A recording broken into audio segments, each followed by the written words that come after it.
నువ్వు లోపలికి ఎలా వచ్చావు? నన్ను ఆపాలని చూస్తున్నావా?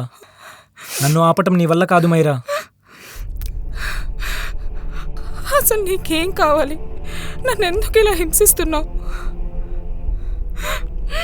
ఎందుకు మైరా ఇంతలా నటిస్తున్నావు? అయినా చేసిందంతా చేసి ఇప్పుడు ఇలా ఏడిస్తే అంతా మారిపోద్దా చెప్పు? ఏం చేశాను? నేను చేసిన తప్పేంటి చెప్పు. తప్పు అనే మాట చాలా చిన్నది అవుతుంది మైరా. ప్లీజ్ రిక్కీ,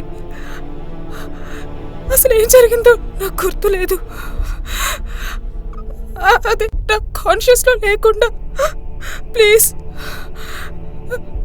ఏం జరిగిందో చెప్పు. గుర్తులేదా? అసలు అంత ఈజీగా ఎలా మర్చిపోయావు మైరా?